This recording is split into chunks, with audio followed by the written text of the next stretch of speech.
शांति वार्ता के लिए ज़ेलेंस्की के रवैये से ट्रंप बेहद नाराज है। ज़ेलेंस्की को शांति की मेज पर आना होगा, ये डोनाल्ड ट्रंप ने कहा। ज़ेलेंस्की को खेल खेलना बंद करना होगा, यूक्रेन को अब सैन्य सहायता नहीं मिलेगी। तो साफ है कि ज़ेलेंस्की से एक बार फिर से नाराज दिखाई दे रहे हैं ट्रंप। देखिए ज़ेलेंस्की से नाराजगी किस बात पर है। ज़ेलेंस्की शांति वार्ता को जटिल बना रहे हैं, ये ट्रंप ने दो टूक कहा। ज़ेलेंस्की की हरकतें मूर्खतापूर्ण वाली हैं। अगर ऐसा रहा तो शांति वार्ता से यूएस दूर हो जाएगा, यानी अमेरिका। युद्ध समाप्त करने का अभी सही मौका है। अब यूएस यूक्रेन को सैन्य सहायता नहीं देगा। और देखिए आप, ये साफ तौर पर कह दिया गया है कि अगर जल्द ही युद्ध समाप्त नहीं हुआ तो फिर अमेरिका भी इस तरह से जो अभी इस वक्त एक्सरसाइज हो रही है, जो शांति वार्ता को कायम करने की कोशिश अमेरिका कर रहा है, इससे वो दूर हो जाएगा। ये बात पत्रकारों के साथ जब बातचीत की गई अमेरिका के राष्ट्रपति डोनाल्ड ट्रंप की तरफ से, तो ये बहुत ही क्लियर कट स्टेटमेंट दिया गया है। अब आप देखिए शांति वार्ता से अमेरिका के हटने से संभावित नुकसान क्या होगा। युद्ध रोकने की ट्रंप की कोशिश नाकाम हो जाएगी। जंग के मोर्चे पर रूस यूक्रेन संघर्ष और ज्यादा भड़क सकता है। अमेरिका की विश्वसनीयता पर सवाल उठ सकते हैं, क्योंकि यह वचन दिया था डोनाल्ड ट्रंप ने चुनाव से पहले कि वो आएंगे और युद्ध खत्म करा के दिखा देंगे।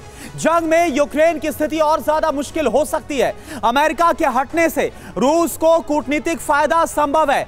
रूबियो की धमकी के साइड इफेक्ट्स क्या हैं? डेडलाइन से शांति प्रक्रिया में गंभीरता आ सकती है। यूरोप या फिर यूएन जैसी संस्थाएं सक्रिय हो सकती हैं। अमेरिका घरेलू राजनीति पर फोकस कर सकेगा, यह कहा जा रहा है। बड़ा सवाल अब यहां पर क्या है? क्या यह यूक्रेन की कूटनीतिक हार है? क्या यह डोनाल्ड ट्रंप की रणनीति है या फिर असफलता है? क्या इससे नाटो में फूट पड़ सकती है? यह अपने आप में बड़ा सवाल है। और निनाद सेठ सर, सवाल मेरा आपसे है। डोनाल्ड ट्रंप ने बहुत क्लियर कट कर दिया, जो रूबियो की तरफ से कहा गया कि अगर इसमें और देरी हुई तो फिर अमेरिका भी पीछे हट सकता है और ज्यादा लंबा नहीं खींचेगा। आखिर इस बयान को कितना सीरियसली आप देखते हैं सर?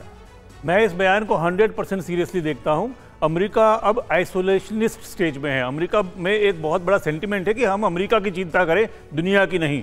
अब आप ये समझें कि जो शांति है वो यूक्रेन के लिए किस तरह की शांति है। यूक्रेन के लिए शांति हो सकती है, लेकिन ज़ेलेंस्की के लिए वो मौत की शांति होगी। जो वो ना सिर्फ पावर लूज करेंगे, ना सिर्फ अपनी टेरिटरी लूज करेंगे, वो अपनी जान भी लूज कर सकते हैं, क्योंकि वो इस वक्त डिक्टेटर हैं। और अगर वॉर होता है ख़त्म तो उनको शायद इलेक्शन घोषित करने पड़े और वो हार जाए, या उनके ऊपर वो कू भी हो सकता है, उनका सत्ता पलट हो सकता है। तो मेरे को लगता है कि सबसे बड़ी दिक्कत यह है कि एक ही आदमी खड़ा हुआ है, असलियत को नहीं पहचान रहा, असलियत को वो स्वीकार नहीं कर रहा, पर उसके पास वो असलियत स्वीकार ना करने से गायब नहीं होने वाली, वो बढ़ी रही है। दायरा कम हो रहा है यूक्रेन के लिए। यूक्रेन को बहुत जल्दी ही इस दायरे से समझौता करना पड़ेगा।